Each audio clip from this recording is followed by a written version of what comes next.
Hello viewers, আজকে ভিডিওতে আমি মাল্টি ভাইব্রেটরের নতুন আরেকটা টাইপ অর্থাৎ মনোস্টেবল মাল্টি ভাইব্রেটরটা আমার কিভাবে কাজ করে এটার ফুল অ্যালগোরিদমটা আমি আলোচনা করব। তবে ভিডিওটি শুরু করার আগে আমি অবশ্যই বলবো যারা আমার চ্যানেলে একদম নতুন তারা আমার প্লেলিস্ট থেকে এই মাল্টি ভাইব্রেটরের উপর আগের বেসিক ভিডিওগুলো একটু দেখে আসুন। বিশেষ করে আমার একটাই ভিডিও করা আছে, দুটো ভিডিও করা আছে অ্যাকচুয়ালি। একটা ছিল আমার অ্যাস্টেবল মাল্টি ভাইব্রেটর রিলেটেড এবং সেটা ছিল আমার একদম ওয়ার্কিং, আর তারপরে আমার ম্যাথমেটিক্যাল ইকুয়েশন গুলো ব্যাখ্যা করা ছিল আরেকটা ভিডিওতে।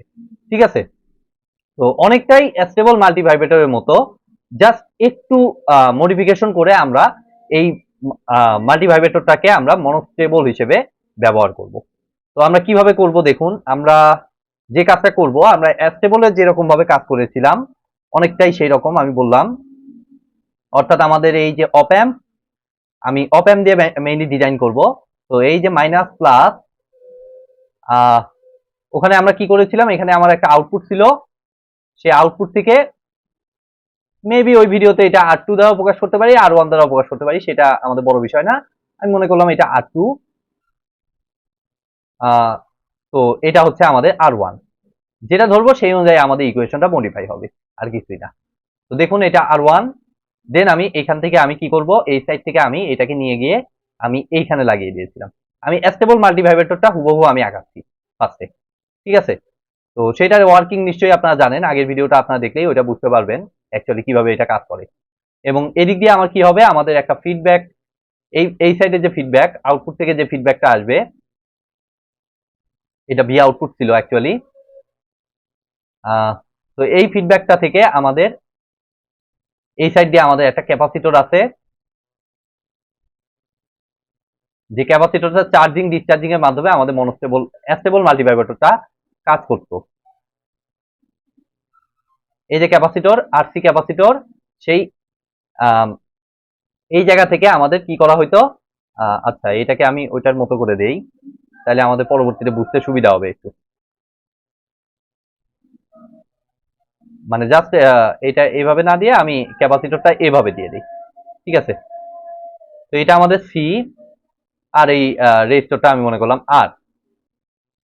তো এখান থেকে আমরা কি কাজ করব, আমরা নরমালি এই প্রান্তটা এর সাথে লাগিয়ে দিলে আমাদের হয়ে গেল আমাদের কি, এটার নাম কি ছিল, আমাদের অ্যাস্টেবল মাল্টিভাইব্রেটর। ঠিক আছে, এটার নামই অ্যাকচুয়ালি আমার ছিল হচ্ছে অ্যাস্টেবল মাল্টিভাইব্রেটর, যেটা আপনারা দেখেছেন কোনো রকম ইনপুট পালস অর্থাৎ ট্রিগারিং পালস যেটাকে আমি বলতেছি অ্যাকচুয়ালি, সেরকম ট্রিগারিং পালস ছাড়া অটোমেটিক্যালি এই সিস্টেমটা কাজ করতো এবং সেটা আমাদেরকে অ্যাস্টেবল মাল্টিভাইব্রেটরের আউটপুটটা দিত। বাট আজকে আমি যে কাজটা করব, আজকে তো আর স্টেবল মাল্টিভাইব্রেটর এক্সপ্লেন করবো না, আজকে দেখাবো আমি মনোস্টেবল মাল্টিভাইব্রেটর এটা কিভাবে কাজ করে সেই জিনিসটা আমি এক্সপ্লেইন করার চেষ্টা করব। তো এখানে যে জিনিসটা হবে, আমাদের স্টেবল মাল্টিভাইব্রেটরটা ছিল আমাদের অনেকটা ইনপুট ছাড়া মাল্টিভাইব্রেটর, অর্থাৎ এটা অটোমেটিক্যালি কাজ করতো, কোনো রকম ইনপুট নাই দেখুন। সেই কারণে আমাদের স্টেবল মাল্টিভাইব্রেটরটাকে আমাদের ফ্রি রানিং মাল্টিভাইব্রেটরও বলা হইতো। ঠিক আছে, মানে ফ্রি রানিং, কোনো রকম ইনপুট ছাড়াই সেটা রান করতো। আর মনোস্টেবলে যে কাজটা করব, আমাদের এদিক দিয়ে অবশ্যই আমাদের ট্রিগারিং পালস দিতে হবে, অর্থাৎ ইনপুট যেটাকে আমি বলতেছি, ট্রিগারিং পালসকে আমি মনে করুন যে ভিটি দ্বারা প্রকাশ করা, টি তে ট্রিগার। তো এই দিক দিয়ে আমি একটা ট্রিগারিং পালস অ্যাপ্লাই করব। ঠিক আছে, তো এই যে ট্রিগারিং পালস নরমালি আমি এভাবে দেখাই দিলাম। এরপরে আমি যে কাজটা করব, এই ট্রিগারিং পালসটা আমি দিব, আর এই সাইডটায় আমি যে মডিফাইটা করব সেটা হচ্ছে এখানে আমি একটা ডায়োড দিয়ে দেব, এই ক্যাপাসিটরটার সাথে আমি ডায়োড দিয়ে দেব, যেটা আমার কারেন্টটাকে একমুখী করবে, যে কোনো এক ডিরেকশনে ফ্লো করাবে, আরেক ডিরেকশনে ওপেন সার্কিট করে দিবে। ডায়োডের অ্যাকশন তো আপনারা সবাই জানেন। এই যে আমি এইরকম একটা ডায়োড দিয়ে দিলেই আমাদের তৈরি হয়ে গেল আমাদের মনোস্টেবল মাল্টিভাইব্রেটর। অর্থাৎ স্টেবলটা বুঝতে পারলে আমাদের মনোস্টেবলটা বোঝা অনেকটাই ইজি হয়ে যায়।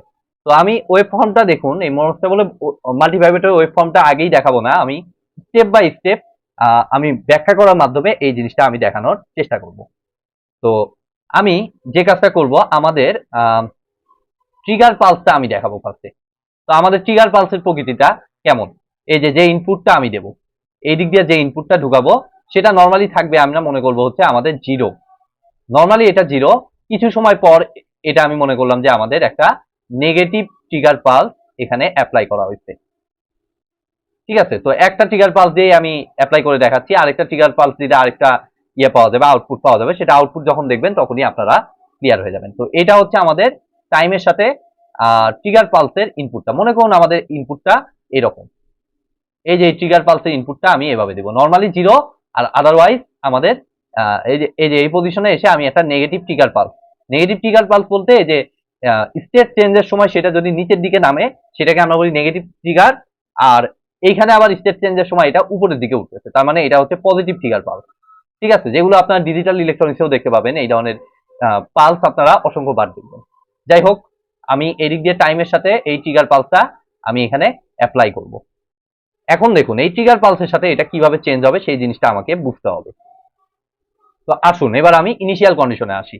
তো ইনিশিয়ালি আমি মনে করতেছি এই ভি আউটপুটে আমাদের একটা ডিসি অফসেট ভোল্টেজ আছে। অফসেট ভোল্টেজ টপিকটা যদিও আমি ইয়াতে কভার করি নাই এখনো, ওই অপ অ্যাম্প টপিকটাতে আমার কভার করা হয় নাই। এটা হচ্ছে লাইক অনেকটা লিকেজ ভোল্টেজের মতো, অনেকটা এরকম মনে করুন। ঠিক আছে, অর্থাৎ কোনো কিছু নাই, কোনো ইনপুট টিনপুট কোনো কিছু নাই। এই অবস্থায় আমার এখানে যে ভোল্টেজটা আছে সেটা হচ্ছে আমাদের আউটপুট অফসেট ভোল্টেজ, ভিওও দ্বারা প্রকাশ করা হয়। আউটপুট অফসেট ভোল্টেজ ভিওও ভি দ্বারা প্রকাশ করা হয়, আউটপুট অফসেট ভোল্টেজ। ঠিক আছে, তো এটা হচ্ছে ইনিশিয়াল, ভি আউটপুটের ইনিশিয়াল ভ্যালুটা হচ্ছে এটা, যখন কোনো ইনপুট আমি দিচ্ছি না। দেখুন ট্রিগার পালস তো শুরুতে আমার 0। তো এই অবস্থায় যদি আমরা একটু এই সার্কিটটাকে অ্যানালাইসিস করি, তো আগের ভিডিওতে আপনারা দেখেছিলেন যে আমার কি হবে, এদিক দিয়ে ভোল্টেজ ডিভাইড হবে, যেহেতু ভিটি 0 আছে তো এদিক থেকে কোনো ভোল্টেজ এখানে যাইতে পারবে না। তো আমার এইটা অনুযায়ী আমরা জাস্ট দেখব, এই পয়েন্ট থেকে আমাদের কারেন্ট আসলো, সেখান থেকে আমার এদিক দিয়ে তো কোনো কারেন্ট ঢুকতে পারবে না, কেননা ভিটি ভোল্টেজ এখন 0 আছে। তো এদিক দিয়েও আমার কারেন্ট ঢুকাইতে পারছি না।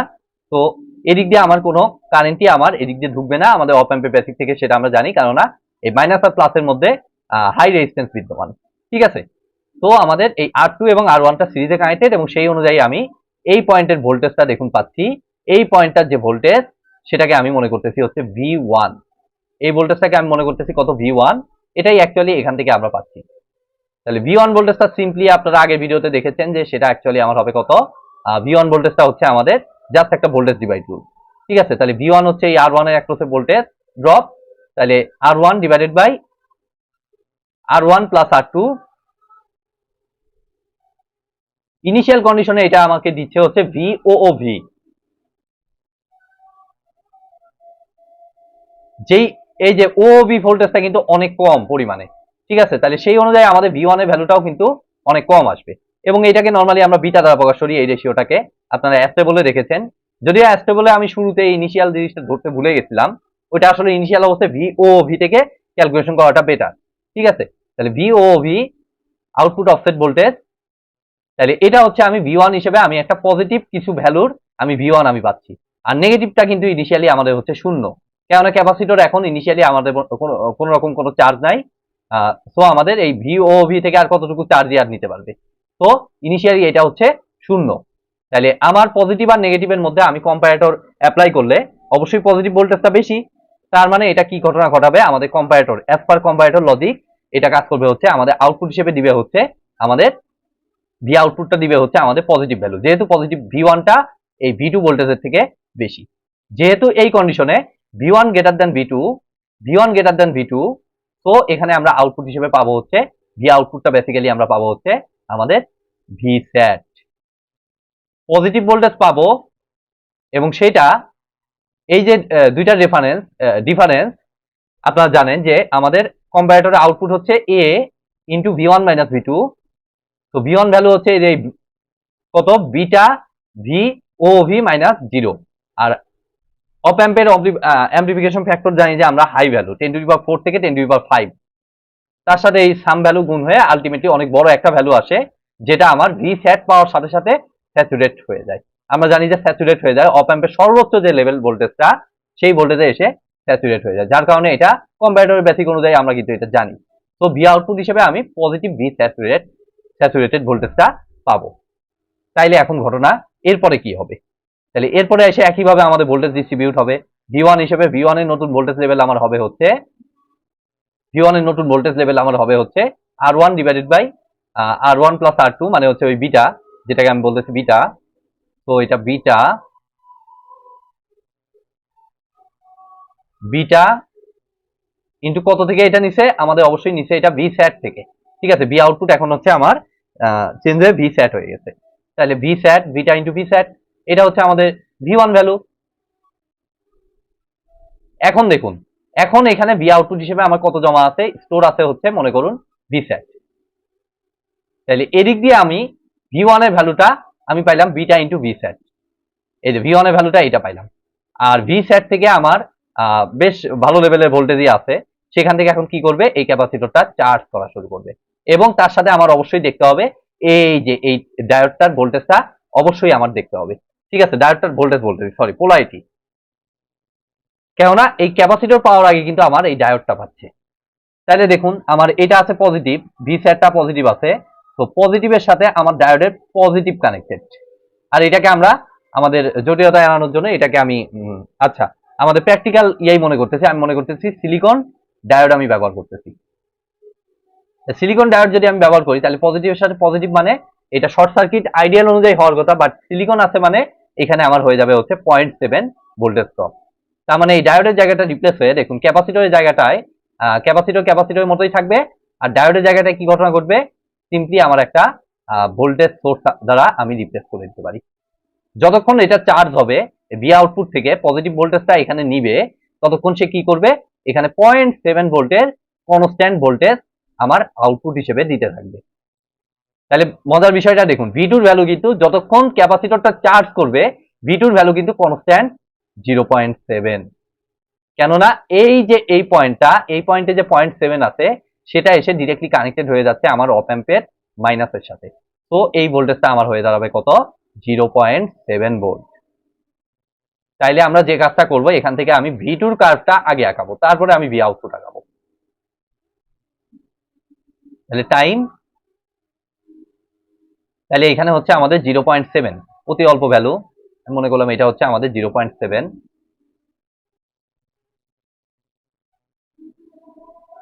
তাহলে এটা হচ্ছে আমাদের ভি টু কার্ভ। তাহলে ভি টুটা আমার 0.7 আমার হবে। কতক্ষণ 0.7 হবে দেখুন, নর্মালি আমার 0.7 হবে, কোনো সমস্যা নেই, কারণ বিটা ভি সেট এদিকে এসে জমা হচ্ছে, আর বিটা ভি সেট অলওয়েজই আমার এখানে তো কনস্ট্যান্ট বিটা ভি সেটই দিচ্ছে। ঠিক আছে, কারণ এখানে ভি সেট আমি পাচ্ছি যতক্ষণ চার্জ হইতেছে, আর এখানেও কনস্ট্যান্ট 0.7।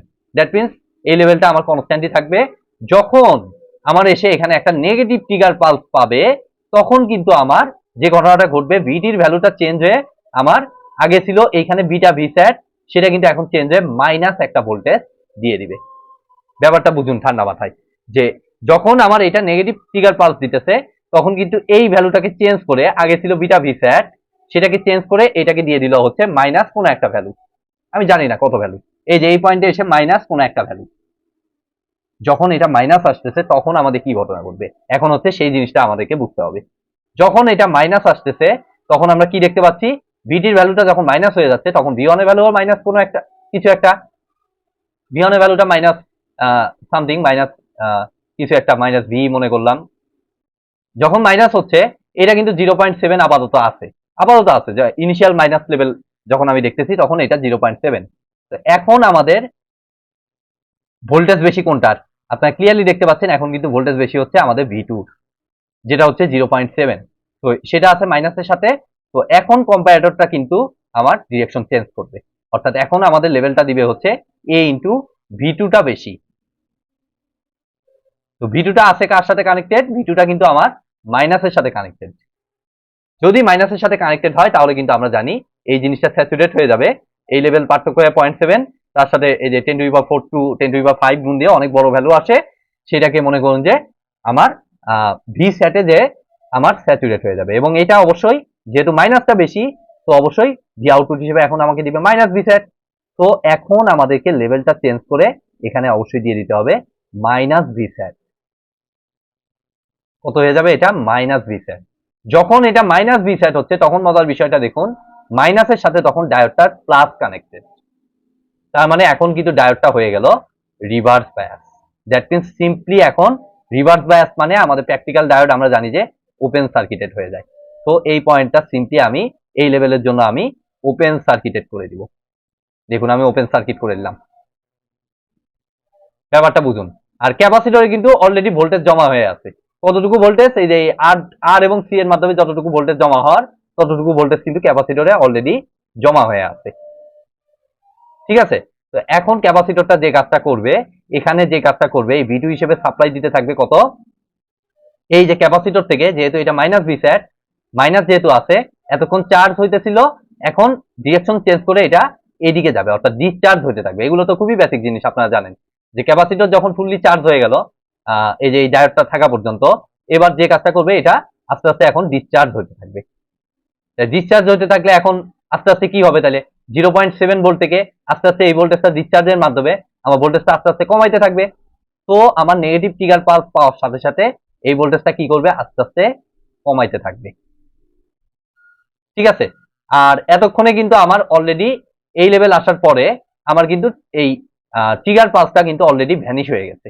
ব্যাপারটা বুঝুন, এটা কিন্তু যাচ্ছে, V2 কিন্তু গতিশীল যাচ্ছে। তো V2 লেভেল আস্তে আস্তে আমার অলরেডি নেগেটিভ ট্রিগার পালসের লেভেলটা আপনারা দেখতে পাচ্ছেন, এই বরাবর যদি টানেন তাই দেখতে পাচ্ছেন এটা কিন্তু ভ্যানিশ হয়ে গেছে, অর্থাৎ ভিটি পার্টটা আবার জিরোতে চলে আসছে। নেগেটিভ ট্রিগার পালসের পর আবার পজিটিভ পালস হয়ে আমাদের পজিটিভ ট্রিগার পালস হয়ে আবার শূন্যতে চলে গেছে। সো এই ট্রিগার পালস এখন আলটিমেটলি আবারও শূন্য হয়ে যাবে। ঠিক আছে, তো ট্রিগার পালসটা শূন্য হওয়ার পরে কি ঘটনা ঘটবে, তখন আবার এই নেগেটিভ ভি সেট থেকে আমাদের এইটার ভোল্টেজ ড্রপের মাধ্যমে V1 লেভেলটা, নতুন V1 এর লেভেলটা আমার দাঁড়াবে হচ্ছে 0.7 ছিল, সরি এটা এই যে মাইনাস কোনো একটা ভ্যালু ছিল ট্রিগার পালসে ভিটির, তো ভিটিটা আবার পুনরায় জিরো হইলো। তো তখন আবার কি করবে, মাইনাস ভি সেট থেকে আবার V1টা চার্জ কালেক্ট করবে।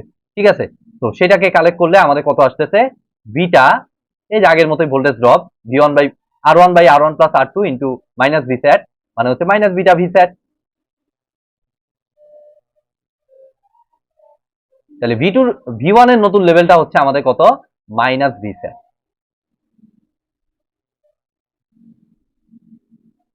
Minus beta V set. তাইলে এখন কি কাজ করবে, এই ক্যাপাসিটরটা কিন্তু আস্তে আস্তে এখন কি করতেছে, ডিসচার্জ করতেছে।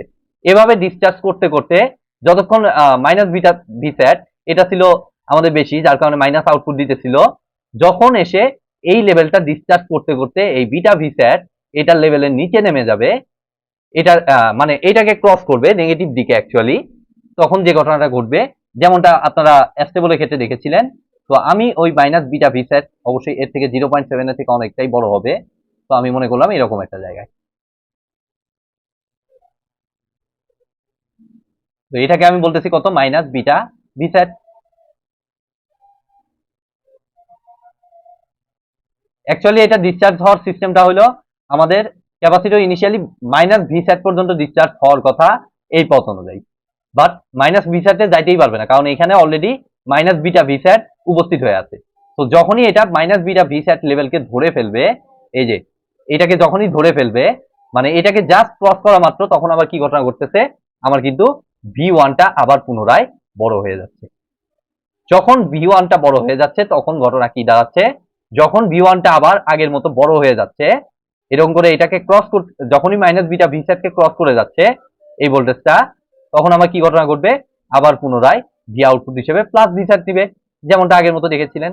অর্থাৎ এখান থেকে এটা লাভ দিয়ে আমার কি হবে, আবার এখান থেকে এই লেভেলে আসার পর্যন্ত এই মাইনাস বিটা ভি সেটকে অতিক্রম করা মাত্র এটা আবার 0.7 এ চলে যাবে, কেননা তখন এসে এখানকার আউটপুট হবে ভি সেট, তখন এইখানকার ডায়োডটা আবার ফরওয়ার্ড বায়াসে কানেক্টেড হবে, তখন এখান থেকে এই আবার কনস্ট্যান্ট 0.7 ভোল্ট দিবে। তারপরে আবার যদি এখানে আরেকটা ট্রিগার পালস থাকে, তখন আবার একইভাবে এখানে চেঞ্জ হবে, চেঞ্জ হয়ে আবার উঠবে, আবার এই সিস্টেমে অ্যাকচুয়ালি চলতে থাকবে। অর্থাৎ এটা আমার মনে করি এখানে কোনো ট্রিগার পালস নাই, ট্রিগার পালস নাই মানে এটা আজীবন এভাবেই চলতে থাকবে। এটা গেল আমার V2 লেভেল। তো এবার হচ্ছে মেইন আউটপুট লেভেল। তো মেইন আউটপুট লেভেলটা আমরা কিভাবে নেব, একদম সিম্পল, মেইন আউটপুট লেভেল এটা বুঝতে পারলে এখন মেইন আউটপুট লেভেলটা নেওয়া আর কোনো বিশেষ ডিফিকাল্ট কিছুই না। তো টি এর সাথে আমি নিব হচ্ছে ভি আউটপুট 0.7, এতটুকু, তার থেকে অবশ্যই ভি আউটপুটটা অনেক বড় হবে। তো ভি আউটপুটের ইনিশিয়াল ভ্যালু আমরা দেখেছিলাম V set plus V set, তো প্লাস ভি সেটটা 0.7 এর থেকে অনেকটাই বড়, আমি মনে করলাম এই জায়গাটা প্লাস ভি সেট।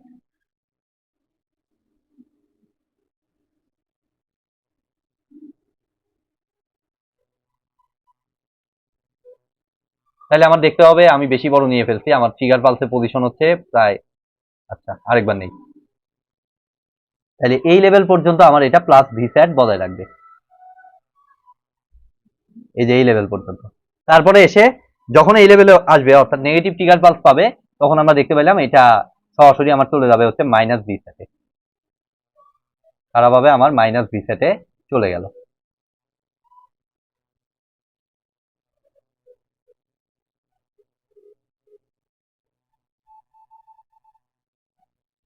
দেন কি হলো, এখান থেকে যখন আবার ডিসচার্জের এই যে মাইনাস বিটা ভিস্যাট লেভেলে চলে আসবে, তখন এটা আবার দিক পরিবর্তন করে আমার প্লাস ভিস্যাটে চলে যাবে। এই যে প্লাস ভিস্যাটে যাওয়ার পর এটা কন্টিনিউ যতক্ষণ না ট্রিগার পালস পাবে ততক্ষণ এভাবেই চলতে থাকবে। তো এই হচ্ছে মোটামুটি আমাদের মনোস্টেবল মাল্টিভাইব্রেটরের আমার ওয়েভ ফর্ম, যেটা খুবই ইম্পর্টেন্ট আমাদের এই এবং এটা অবশ্যই ইনপুটের উপর ডিপেন্ড করতেছে, এই ভিটির উপর, ট্রিগার পালসের উপর ডিপেন্ড করতেছে। আর একবার জাস্ট ট্রিগার পাওয়ার সাথে সাথে যেহেতু স্টেট চেঞ্জ করতেছে, এটাকে অনেক সময় বলা হয় আমাদের ওয়ান শট মাল্টিভাইব্রেটরও বলা হয়। তো এই ছিল মোটামুটি আমার আজকের ভিডিও। আমি নেক্সট ভিডিওতে ইনশাল্লাহ এই মনোস্টেবল মাল্টিভাইব্রেটরের ইকুয়েশন গুলো আমরা কিভাবে ডিরাইভ করি এবং সেই ইকুয়েশন গুলো জানলে পরবর্তীতে আপনারা মনোস্টেবল মাল্টিভাইব্রেটরটা ডিজাইনও করতে পারবেন। তো সেই ইকুয়েশনটা নেক্সট ভিডিওতে আমি এক্সপ্লেইন করার চেষ্টা করব। তো আজকের মতো ভিডিওটি আমি এখানেই শেষ করছি। ভিডিওটি যদি ভালো লেগে থাকে অবশ্যই ভিডিওতে একটি লাইক দিবেন, বন্ধুদের সাথে বেশি বেশি শেয়ার করবেন, আর চ্যানেলে নতুন হয়ে থাকলে অবশ্যই চ্যানেলটি সাবস্ক্রাইব করবেন। ধন্যবাদ।